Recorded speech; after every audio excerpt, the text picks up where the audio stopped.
Assalamualaikum warahmatullahi wabarakatuh. Bismillahirrahmanirrahim. Innal hamdalillah nahmaduhu wa nasta'inuhu wa nastaghfiruh wa na'udzu billahi min shururi anfusina wa sayyiati a'malina. Man yahdihillahu fala mudilla lahu wa man yudlil fala hadiya lahu.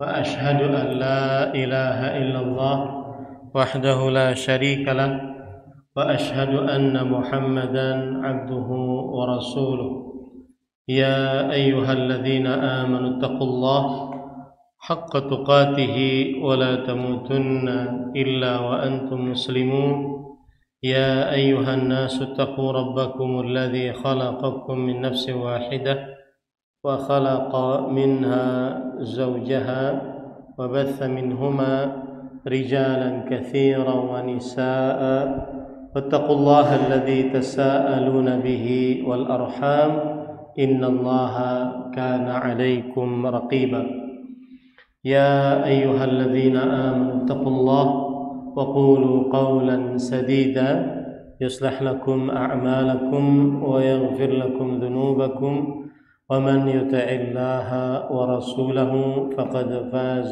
فوزا عظيما أما بعد فإن أصدق الحديث كتاب الله وأحسن الهدي هدي محمد صلى الله عليه وعلى آله وسلم وشر الأمور محدثاتها وكل محدثة بدعة وكل بدعة ضلالة وكل ضلالة في النار.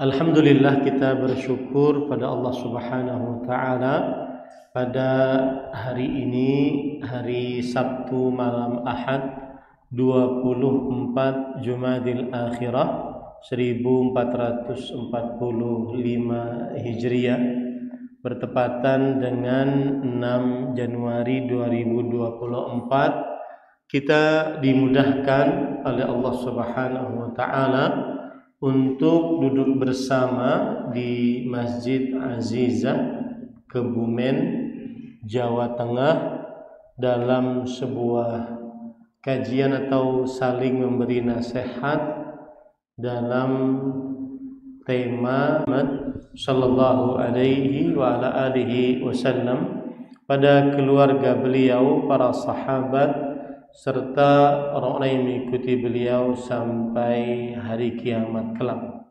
dengan nama-nama Allah yang husna dan sifat-sifat yang ulia.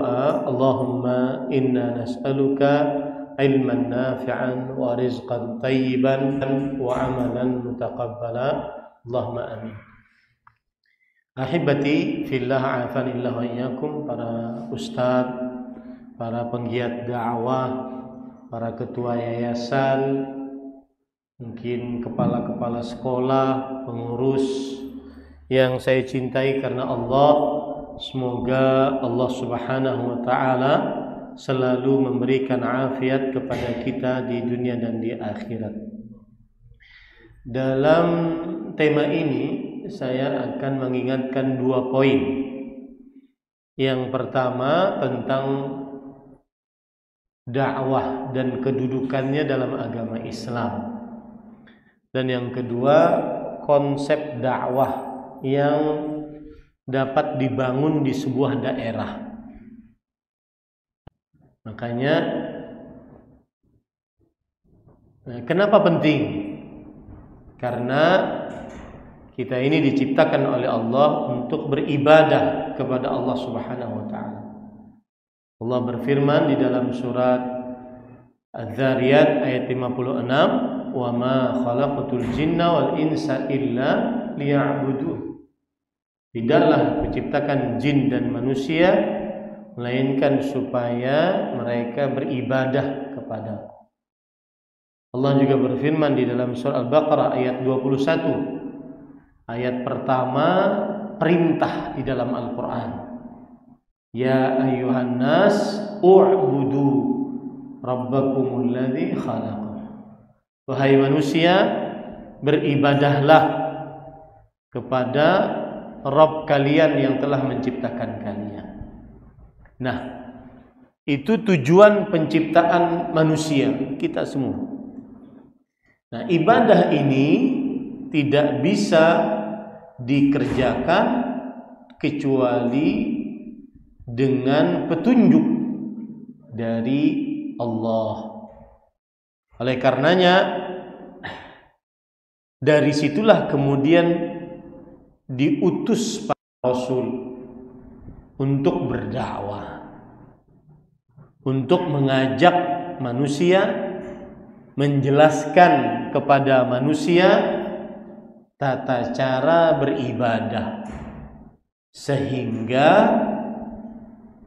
tujuan dari penciptaan kita dan perintah paling pertama dan utama bagi kita manusia dapat terwujud. Allah berfirman di dalam surat An-Nahl ayat 36, "Wa laqad ba'atsna fi kulli ummatin rasulan an i'budullaha wajtanibut taghut." Sungguh kami telah utus di setiap umat seorang rasul. Untuk apa?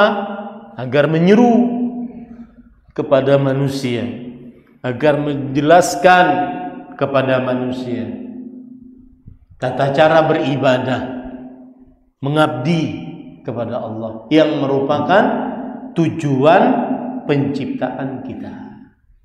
Ni'budullah, hendaknya kalian beribadah kepada Allah dan jauhilah taghut, sembahan selain Allah Subhanahu wa taala. Begitu juga di dalam surat Al-Anbiya ayat 25, "Wa ma arsalna min rasulin illa nuhi ilaihi annahu la ilaha illa ana fa'budu." Tidaklah kami utus seorang rasul sebelum engkau, melainkan kami memberi wahyu kepadanya, kepada rasul tadi. Untuk apa? Menyampaikan kepada manusia bahwa tidak ada yang berhak diibadahi kecuali aku, maka beribadahlah kepada aku. Nah, jadi dakwah itu, cara berpikir kita tentang dakwah seperti itu, yaitu kita ini dan seluruh manusia diciptakan untuk beribadah. Kemudian ibadah ini tidak bisa dikerjakan kecuali dengan petunjuk. Maka ada rasul, ada kitab suci diturunkan, petunjuk untuk apa? Untuk mewujudkan ibadah. Maka kalau nanti dalam perjalanannya antara satu lembaga dengan lembaga saling sikut menyikut, antara satu masjid dengan masjid saling tidak akur, kembalikan aja kepada masalah ini.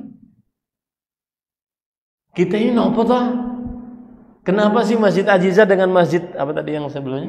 Nur Al-Irsyad. Kenapa saling berbenturan?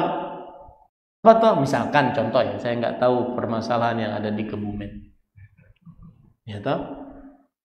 Habis maghrib di sini ada kajian, kemudian di Al-Irsyad ada kajian, jamaahnya jadi terbagi. Pantaskah sudah seperti itu Kebumen? Nah, kembalikan. Bingung jawabannya, kembalikan kepada konsep ini. Itulah konsep dakwah. Kita ini diciptakan untuk beribadah, dan ibadah tidak bisa dikerjakan kecuali dengan mencontoh dari para rasul alaihi wassalatu wassalam. Maka setelah itu akan memaklumi satu dengan yang lainnya. Kenapa di sini ada sekolah SD? Dekat ada sekolah SD yang sama, genrenya sama, kemudian konsepnya sama. Nah, konsepnya sih masih mending, ini genrenya sama, konsepnya sama. Wah, ini mau nyaingin dan seterusnya. Apalagi SD yang satu guru-gurunya diiming-imingin, kalau kamu kesini gajimu 2 kali lipat. Nah, ini kembalikan kepada itu.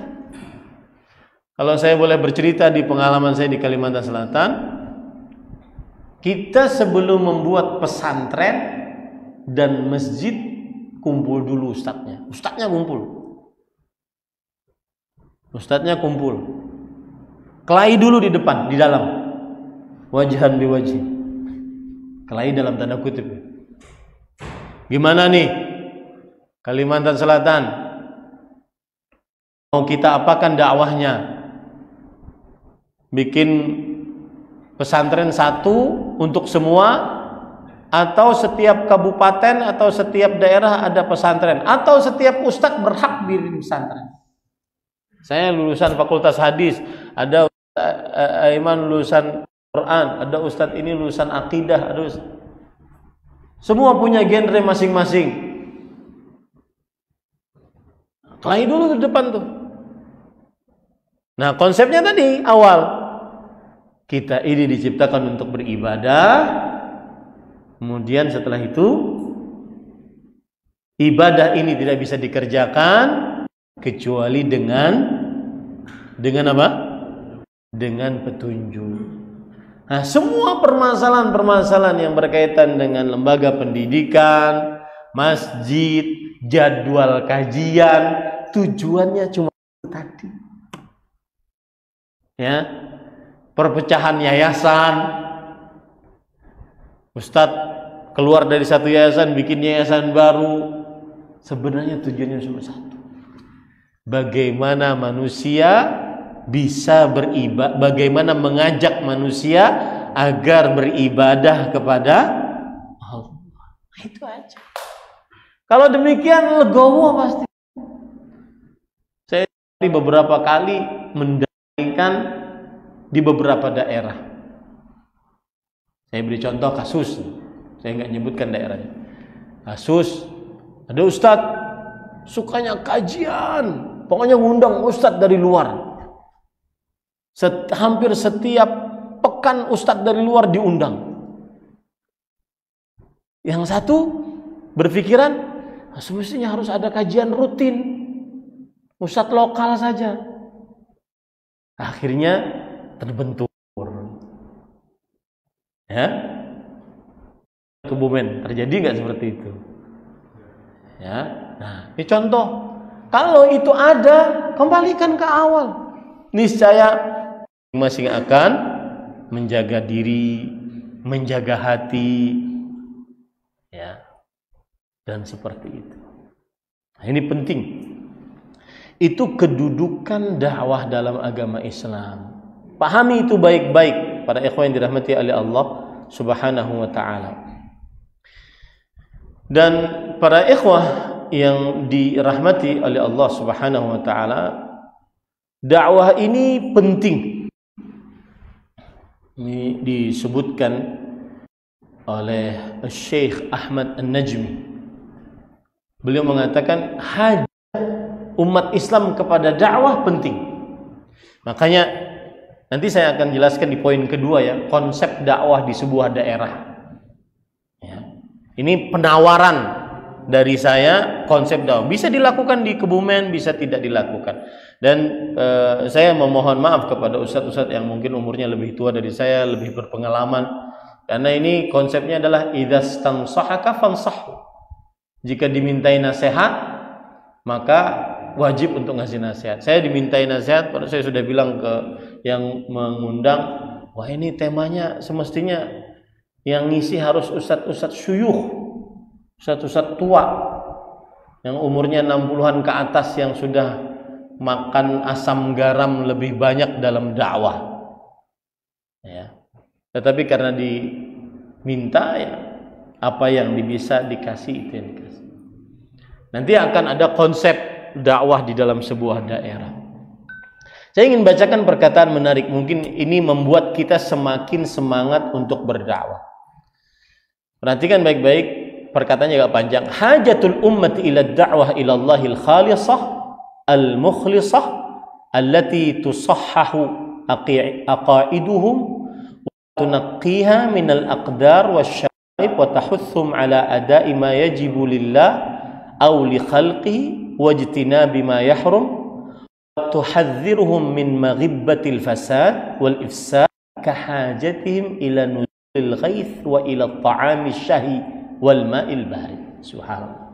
Hajat umat Islam ya, ini juga mengobati perpecahan di dalam dakwah. Hajat umat Islam kepada dakwah yang murni, mengajak agar beribadah kepada Allah, memperbaiki akidah-akidah yang rusak, membersihkan dari kotoran-kotoran, yang mengajak kepada menunaikan hak-hak Allah yang wajib ditunaikan, ataupun hak-hak kepada makhluk-makhluk Allah, menjauhkan umat dari hal yang diharamkan, menghindarkan umat dari kerusakan dan pengrusakan. Hajat manusia kepada dakwah yang seperti ini seperti hajat mereka kepada hujan. Bagaimana sebuah daerah yang tidak ada hujan? Kering kerontang. Ya. Jadi ini indahnya dakwah. Ini kalau seandainya di dalam sebuah daerah kemudian terjadi perpecahan, kemudian terjadi, kembalikan aja dalam perkataan ini. Hajat manusia untuk mengetahui akidah yang benar, mana yang halal, mana yang haram, mana yang wajib, mana yang sunnah, mana yang makruh, mana yang haram. Ini seperti hajat mereka kepada turunnya hujan dan kepada makanan yang sangat diinginkan saat lapar dan kepada air yang dingin saat haus. Pada saat itu sudah nggak main lagi, ya, nggak main lagi bahwa nama saya harus di atas, yayasan saya harus yang lebih tinggi, masjid saya yang harus begini. Tidak. Kenapa? Karena yang dituju bukan itu. Yang dituju adalah berakidah yang benar, beribadah yang sesuai dengan sunnah. Umat Islam mengetahui mana yang halal, mana yang haram. Apalagi di zaman sekarang, salah satu tantangan berat adalah dekadensi moral, akhlak di tengah generasi muda. Nah, pada saat itu sudah, apa yang terjadi dari gesekan-gesekan tidak akan terlalu dibesar-besarkan. Kenapa? Karena hajat kita kepada seperti itu, seperti keinginan kita untuk turunnya hujan, keinginan kita kepada makanan yang enak saat kita sangat lapar atau sangat haus, keinginan kita kepada air dingin ketika kita sangat haus. Bahkan kata beliau, asyad lianna man faqada at-ta'ama wasyarab ghayatuhul maut. Karena orang kalau bahkan atau apapun yang berkaitan dengan fahisyah, dosa yang yafhashuhul aqlu wasyara', yang dianggap keji oleh seluruh akal sehat dan seluruh ajaran, tidaklah nampak perbuatan fahisyah sampai mereka menampakkannya dengan terang-terangan.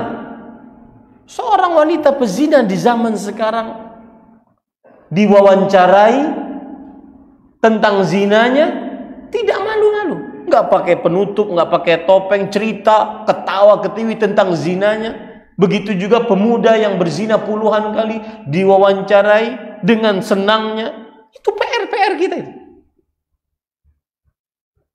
Kalau sudah tersebar fahisyah seperti itu, maka akan tersebar, melainkan akan tersebar di tengah mereka penyakit ta'un, penyakit mewabah dengan cepat tanpa ada obatnya, dan penyakit-penyakit yang belum ada pada zaman sebelum mereka. Maka di sini disebutkan, bahkan adapun orang yang kehilangan agama, maka ini bisa mengkonsekuensikan dia kerugian yang abadi, yang menghantarkan seorang hamba kepada neraka, dan sungguh neraka seburuk-buruk tempat tinggal. Wa farriq bainal khusratain, al-khasaratain. Dan bedakan di antara dua kerugian tadi. Nggak bisa makan, mati. Mungkin dia akan masuk surga karena dia bersabar atas tidak bisa makan tersebut. Tidak dapat agama, hancur. Hancurnya bukan hanya kematian, tetapi hancur agamanya. Makanya Rasulullah SAW berdoa dalam hadis riwayat Imam Tirmidzi, Allahumma la taj'al musibatana fi dinina. Ya Allah, jangan jadikan musibah kami di dalam agama kami.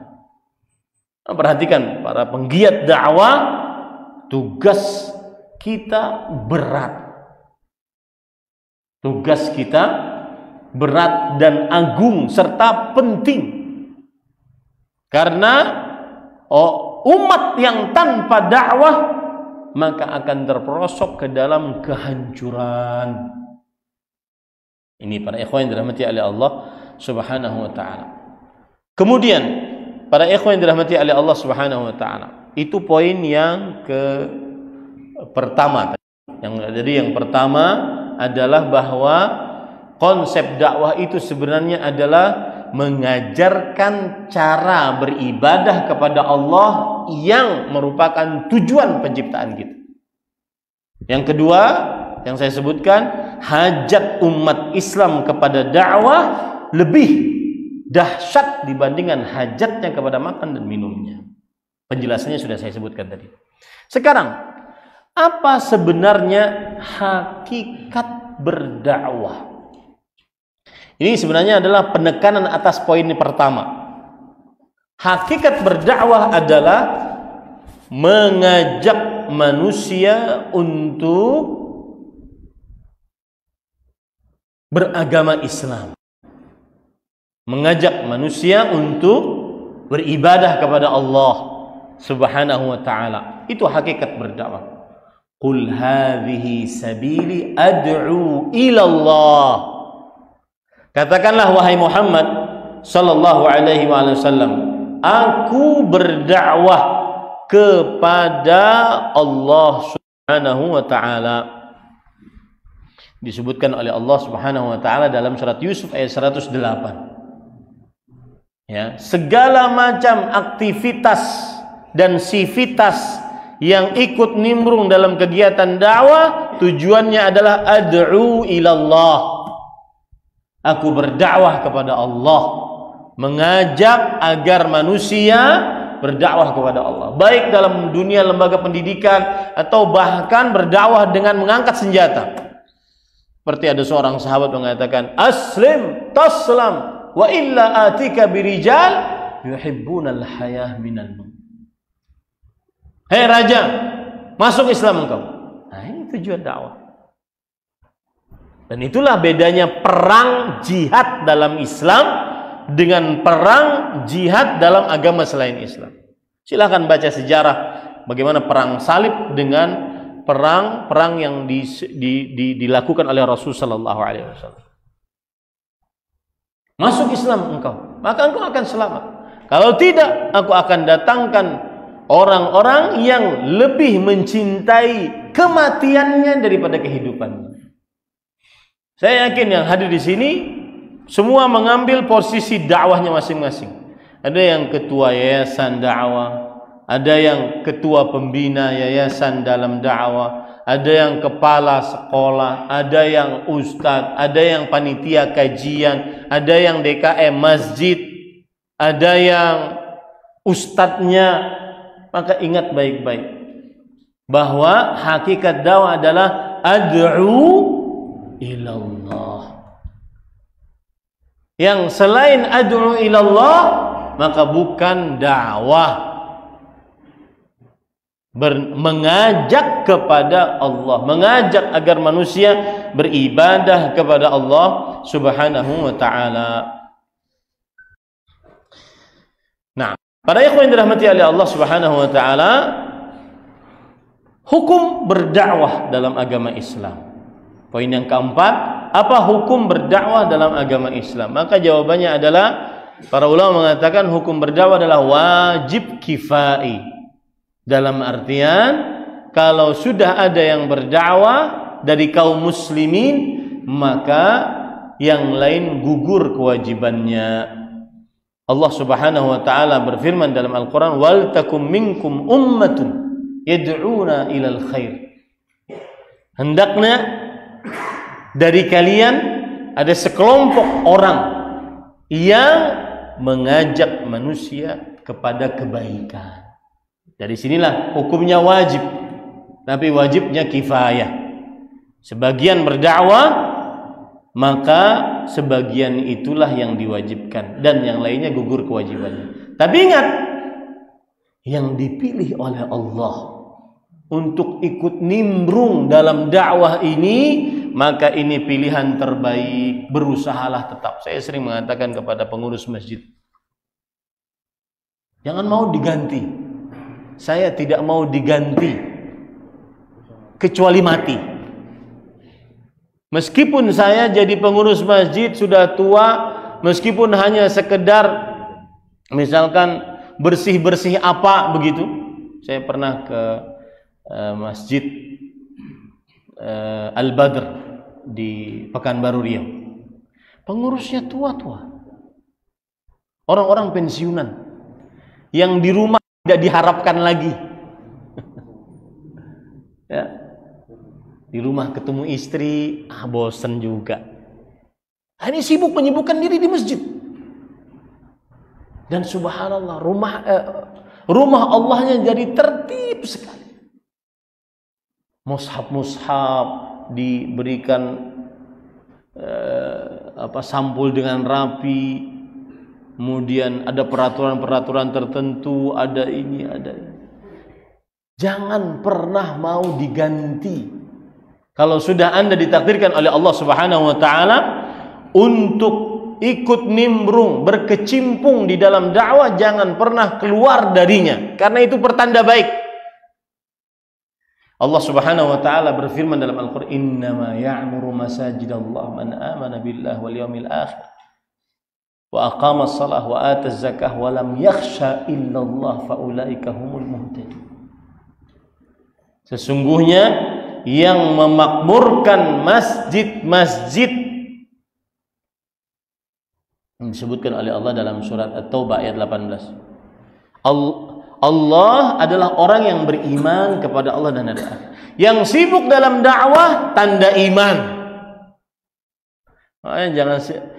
Jadi saya berpesan ya pada diri saya pribadi dan kepada para ikhwah, jangan baperan dalam dakwah. Dalam menjadi pengurus dakwah. Perkataan saya nggak dianggap, berhenti aja deh, keluar saya. Ya, ini rugi sendiri. Dakwah Islam akan jalan denganmu atau tanpamu. Jangan sok diperlukan. Ini Masjid Ajizah akan tetap tegak tanpa ada ketua DKM-nya ataupun ada ketua DKM-nya. Mohon maaf ya, ini contohnya. Paham? Ya, kenapa? Karena Allah Subhanahu wa taala sudah menjanjikan bahwa Islam ini akan sampai hari kiamat. Dan Islam pasti ada yang mendakwahkannya. Ada kita di dalamnya atau tidak ada kita di dalamnya. Bahkan kita yang keluar, kita yang rugi. Kan sebagian kadang-kadang keluar dari kepengurusan, yayasan, sekolah, masjid, dakwah karena permasalahan pribadi. Suaraku nggak didengar, aku ngomong nggak dipercaya. Maka pada saat itu para ikhwah, ingat baik-baik, tanda orang yang beriman salah satunya yang sibuk dengan dakwah, memakmurkan masjid, mendirikan sholat, membayar zakat, dan tidak takut kecuali hanya kepada Allah. Mereka orang-orang yang diberi petunjuk oleh Allah Subhanahu wa taala. Misalkan asalnya saya kepala DKM, kemudian diturunkan menjadi bagian keamanan, diturunkan sampai ke bagian parkir. Hadir, Mau dijadikan apa, yang penting saya ikut. Ya. Sebagian orang enggak.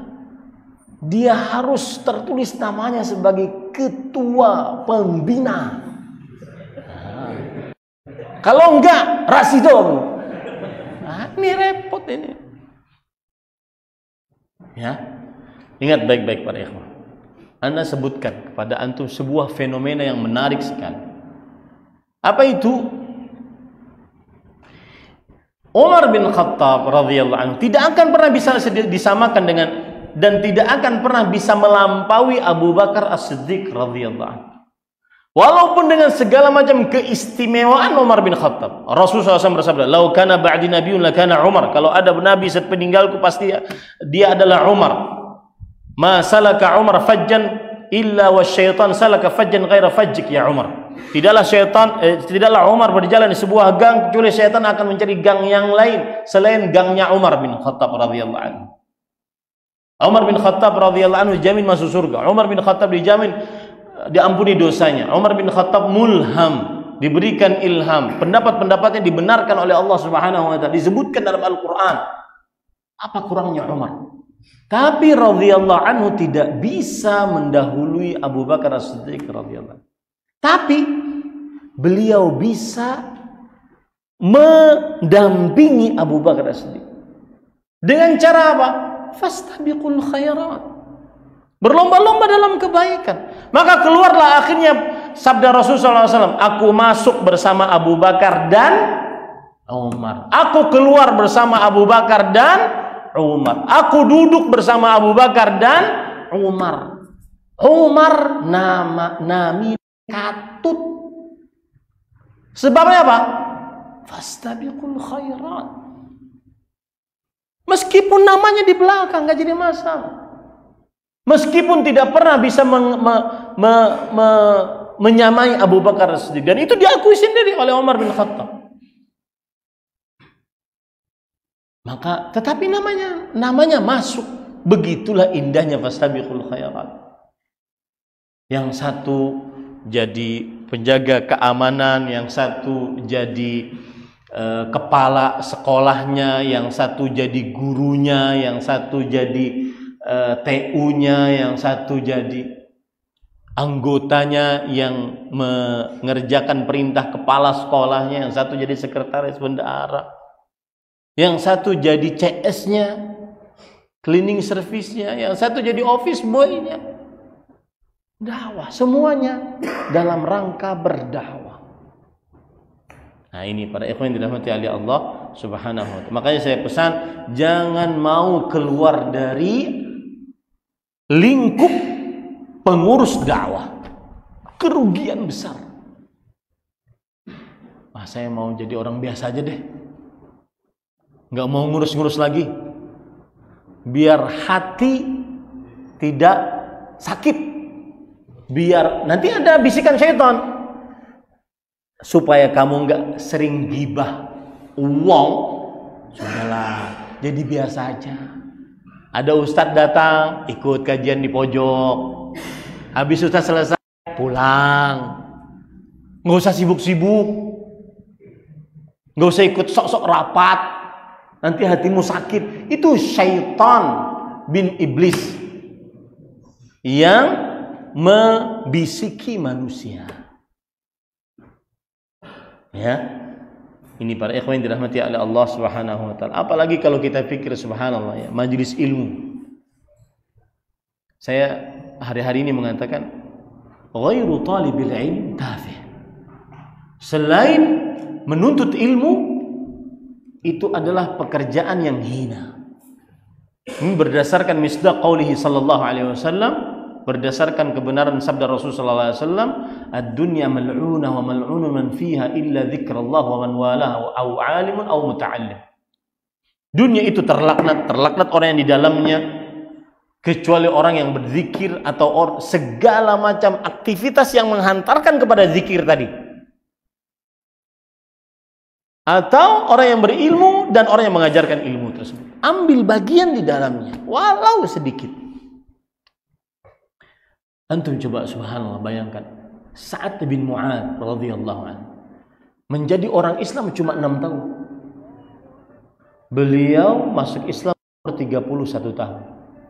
Wafat umur 37 tahun. Ketika beliau meninggal, arsy Allah bergetar. Apa sebabnya? Ikut di dalam dakwah.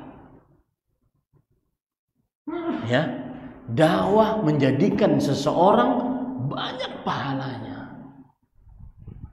Nah, ini para ikhwan yang dirahmati oleh Allah Subhanahu wa taala. Makanya Allah berfirman di dalam surat Fussilat ayat 33, "Wa man ahsanu qawlan mimman da'a ila Allah wa 'amila salihan wa qala innani minal muslimin." Wa man ahsanu qawlan. Para ulama mengatakan man di sini adalah adatus su'al. Huruf untuk bertanya. Maknahu su'alun takriri, yaitu pertanyaan untuk penekanan, penetapan, dan maksudnya adalah nafi, peniadaan. Coba antum ganti dengan man di sini tidak ada. La ahsana, tidak ada yang lebih baik ucapannya daripada orang yang berdakwah kepada Allah Subhanahu wa taala. Maka segala aktivitas dakwah, dari mulai donaturnya, pengurusnya, ustadznya, maka mereka akan menjadi manusia-manusia yang terbaik ucapannya. Nah, ini mudah-mudahan ikut tergugah, ya, ikut di dalam andil dakwah, dan jangan mudah-mudah baperan. Alah, mundur aja lah, capek, ya, dikit-dikit tersinggung, dikit-dikit merajuk. Aku nggak dihargai, aku nggak ditulis namaku, nggak ada yang mau dengar saya. Nah, ini susah, ini masuk dakwah ini susah seperti ini. Ya, apalagi kadang-kadang ketuanya agak streng, pemarah gitu. Ya, maka yang di bawahnya harus bersabar dengan ingat tujuan tadi. Taib, azan dulu, baru azan saya lanjutkan sedikit. Sudah azan belum? Belum ya. Taib. Saya lanjutkan sekarang kepada poin yang kedua. Insya Allah itu sudah dipahami, apalagi di sini banyak para ustadz. Dan saya berpesan agar baca kitab yang ditulis oleh Fadilat Syekh Profesor Dr. Abdul Razak bin Abdul Muhsin Al-Badr hafizahumullah, Makanatud Da'wah ila Allah wa ususu da'wati ghairil muslimin. Sekarang konsep dakwah. Para ikhwan yang dirahmati oleh Allah Subhanahu wa taala, kita ini di sebuah kabupaten namanya Kebumen. Kita ingin agar dakwah sunnah tersebar. Dakwah yang mengajarkan akidah yang benar, ibadah yang sesuai dengan sunnah, muamalah yang di atas sunnah, akhlak yang baik. Maka harus ada master plan di dalam dakwah tersebut. Ada beberapa komponen dakwah yang harus dipahami baik-baik. Yang pertama, masjid. Yang kedua, lembaga pendidikan. Yang ketiga, media. Dan yang keempat, sosial. Ini komponen dakwah yang harus ada di dalam sebuah daerah sehingga dakwahnya berkembang. Yang pertama, masjid. Masjid di dalamnya dilakukan dakwah-dakwah. Dakwah-dakwah di sini bermacam-macam. Ada dakwah harian, pekanan, bulanan, triwulanan, caturwulanan. Itu yang mengurus adalah masjid. Ini konsep yang saya tawarkan. Bisa dilakukan, bisa tidak dilakukan sesuai dengan keperluan masing-masing. Contoh misalkan, saya dari tadi nanya kepada para ustadz yang ngobrol dengan saya, ada berapa masjid di sini yang memang dibangun oleh orang-orang yang mengusung dakwah sunnah, dakwah salafiyah, bukan yang dompleng dengan sebuah organisasi ataupun yang lainnya. Ada berapa masjid di sini? Nah, itulah markas-markas dakwah sunnah. Disitulah nanti dibuatkan jadwal, dihitung. Kalau dulu kita ada dakwah namanya dakwah pekanan dan dakwah harian. Dakwah pekanan misalkan setiap malam habis maghrib, dakwah harian maksud saya, dari mulai Senin malam Ahad, Senin malam Selasa, Selasa malam Rabu, Rabu malam Kamis, Kamis malam Jumat. Itu di sebuah masjid, maka akan sangat baik sekali kalau seandainya di dalam sebuah daerah ada badan koordinasi antar masjid. Karena nanti akan terjadi koordinasi. Oh, masjid ini malam Selasa mempelajari pelajaran akidah. Yang dibaca adalah kitab tauhid misalkan. Berarti nanti malam Rabu di masjid yang lain mempelajari fikih. Kitabnya Matan Al-Ghayah wa Taqrib misalkan, atau fikih sahih fikih sunnah misalkan. Masjid yang lain lagi di malam Jumat, malam Sabtu mempelajari sejarah. Jadi masyarakat terdidik. Tidak hanya seorang ustadz seperti dia memuntahkan ilmunya, tapi memang ada kurikulum yang diatur sedemikian rupa oleh badan koordinasi antar masjid tadi. Nah, seperti itu. Di situ ada ta'awun 'alal birri wat taqwa. Di situ ada saling tolong-menolong dalam kebaikan dan ketakwaan. Memang awal-awalnya, aduh pusing Ustaz, gimana Ustaz ya? Ngumpul nggak ada waktu Ustaz. Enggak, itu bohong, nggak ada waktu itu bohong tuh. Ya. Ada waktu, apalagi kalau ada makanan ada insyaallah. Ya, silakan azan dulu. Saya azan, kemudian saya lanjutkan ya. Nah. Silakan.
Kembali kita ke masjid tadi.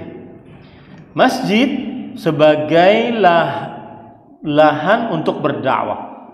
Dakwah ada macam tadi, harian, pekanan. Pekanan itu maksud saya adalah Jumat, Sabtu, Ahad.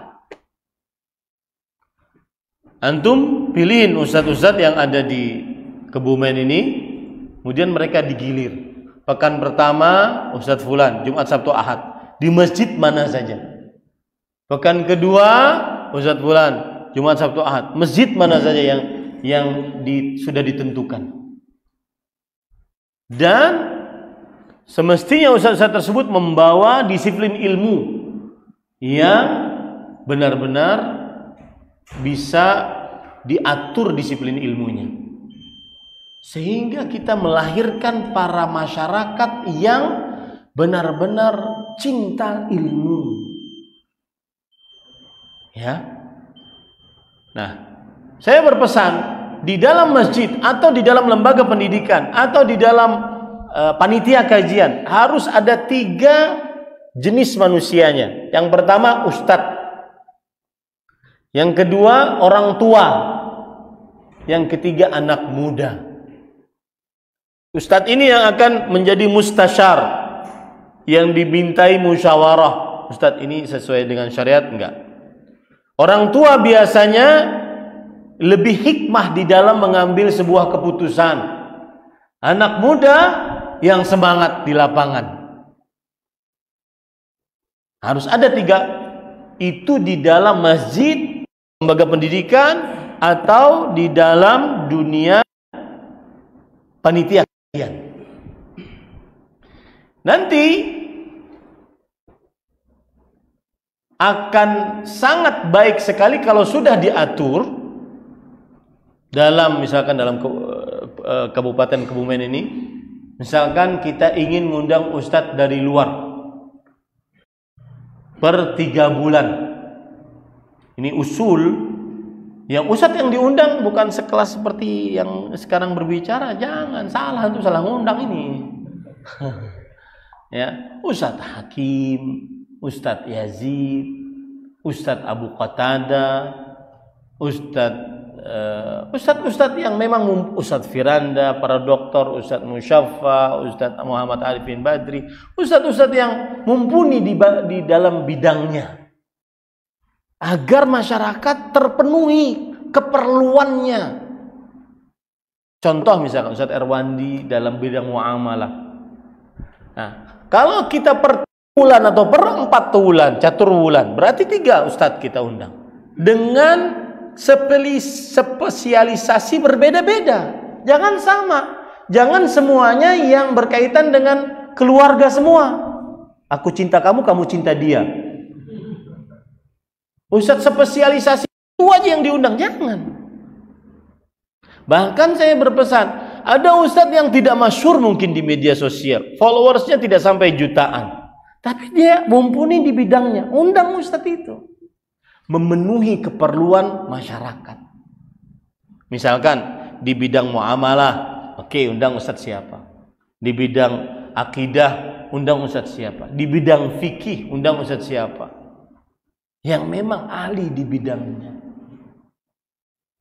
Ya, bisa dimaklumi ini, ada ikhwan. Nah, itu masjid.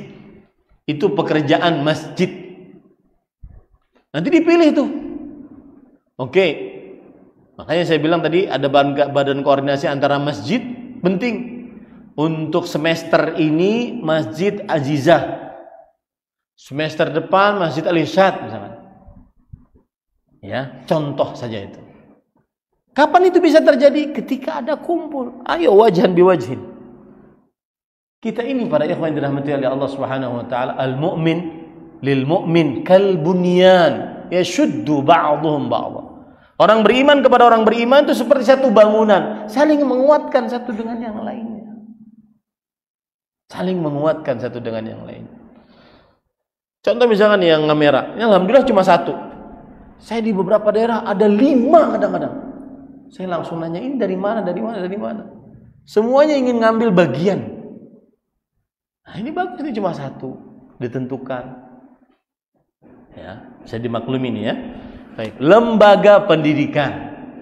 Ini juga sebatas pengalaman, bisa diterima, bisa tidak. Dulu awal-awal dakwah kita kumpul para ustadz yang ikut berdakwah kumpul. Kemudian disebutkan permasalahan cuma satu untuk kumpul itu. Apakah kita mendirikan satu pesantren untuk semua atau setiap ustadz berhak mendirikan pesantren? Oh, kelahi itu di depan. Tentunya dengan bahasa yang baik, dengan tutur kata yang baik di hadapan, langsung ngomong, tidak ngomong di belakang. Ya. Dan harus ada kelogowan. Kapan bisa ada kelogowan tadi? Legowo tadi. Tadi niat dari awal. Dakwah ini untuk mengajak manusia agar bisa beribadah kepada Allah. Ada yang mengatakan bahwa enggak, kita besarkan yang satu aja. Jadi nanti setiap kecamatan bikin SD. Kemudian setelah SD selesai, masukkan semuanya ke situ. Ada yang seorang ustadz mengatakan, enggak, setiap ustadz punya kemampuan dan keahlian masing-masing, genre masing-masing. Dan ini yang disetujui. Akhirnya bikinlah satu sana, satu sini, satu syaratnya. Tidak boleh menzalimi satu dengan yang lain. Misalkan saya punya lembaga pendidikan, ustadz punya lembaga pendidikan, guru-guru di ustadz, saya WA-i satu-satu. Antum gaji di sana berapa? Ayo ke sini, saya gaji 2 kali lipat. Nah, ini menzalimi namanya. Enggak boleh. Bisa dimaklumi ini ya. Lembaga pendidikan, dan wajib sebuah daerah yang ingin berkembang dakwahnya wajib punya lembaga pendidikan. Saya tadi bertanya, berapa lembaga pendidikan yang mengusung dakwah salaf, dakwah sunnah? Ada disebutkan beberapa. Maka ini perlu. Tadi juga ada, saya bertanya kepada Ustadz, Ustadz, sebenarnya Ustadz di Kebumen, asli Kebumen itu banyak, tapi nggak pulang, ya. Maka jawabannya itu sebuah permasalahan yang harus dibincangkan. Dibincangkan oleh siapa? Para ustadz yang ada dengan tetua-tetuanya. Wah, ini yang dari Kebumen baru selesai, ada yang dari UIM, ada yang dari Lupia, ada yang dari Yaman. Pikirkan, ayo tarik. Dan harus disediakan manusiawinya. Hal-hal yang berbentuk manusiawinya. Ada rumah, ada bojo. Oh, iya. Itu manusiawi, manusia. Ya. Nah, seperti itu. Harus ada lembaga pendidikan. Dan ingat, lembaga pendidikan tidak boleh, bahkan yang harus ada adalah saling ta'awun. Tolong menolong dalam kebaikan. Yang ketiga, harus ada media. Media ini radio kah? Atau media sosial kah? Jujur, kami di Kalimantan Selatan, ini cerita saja ya, tahadutsan bin ni'mah, bukan mengaku yang sempurna, tidak. Kita semuanya punya kekurangan, tetapi ini berbagi. Di Kalimantan Selatan, awal-awal saya turun dakwah 2013, dan ada ustadz sebelumnya 1 tahun saya diserahin masjid. Ustadz, ini masjid, tolong ustadz jadi ketuanya. Tugas saya waktu itu 1 tahun, 2013 sampai 2014. Cuma dakwah, kemana saja diundang saya datangin. Nggak ada urusan saya ngurus yayasan, buka yayasan, nggak ada. Kemana saja diundang saya datangin. 2014 baru setelah itu saya berpikir, ini harus lebih berkembang. Salah satu komponen dalam dakwah di zaman sekarang adalah media. Dan medianya adalah media sosial. Bahkan kita sampai survei, ke radio Hang, radio Roja, radio ini, radio kita survei untuk Kalsel. Akhirnya keluarlah pada saat itu sebuah keputusan di antara kita. Dan waktu itu yang mengelilingi saya anak-anak muda. Karena biasanya yang main media sosial anak-anak muda yang semangat dakwah. Keluarlah akhirnya Rifqan TV. Kemudian ada radio. Kita radio yang mengusung dakwah di Kalimantan Selatan. Ada 2, 3 bahkan. Dan itu dirintis dari dasar, dari awal. Yang didengar orang. Yang banyak diakses oleh orang, radio di mobil-mobil. Harus ada yang berjuang untuk itu. Ya, untuk media sosialnya. Dan harus, misalkan kalau di zaman sekarang kan ada Kebumen mengaji misalkan.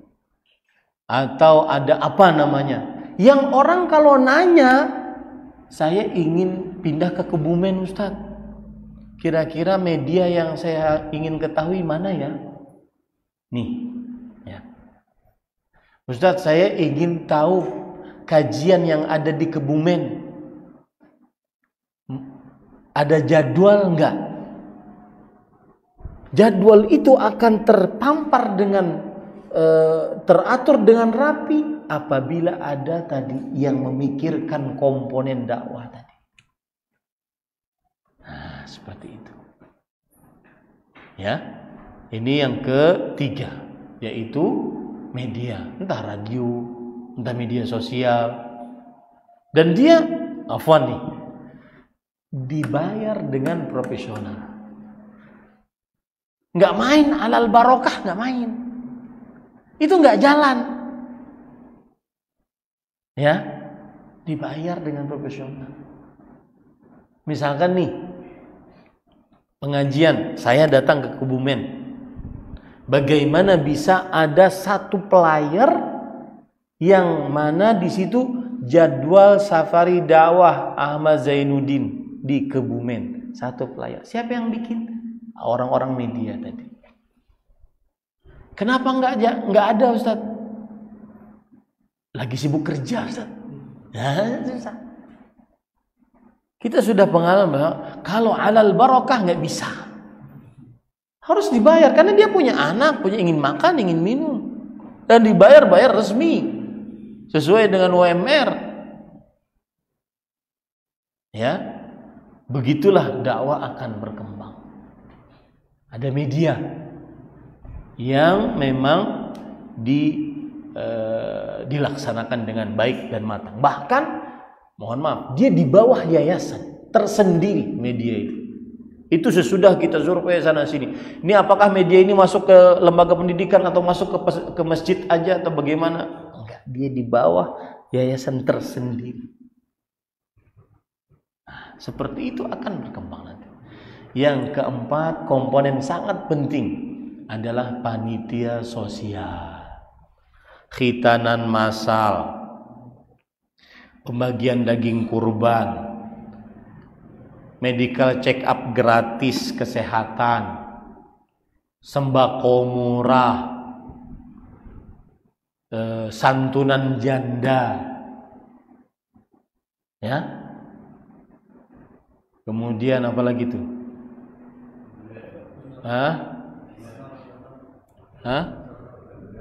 Donor darah, ambulan tuh luar biasa.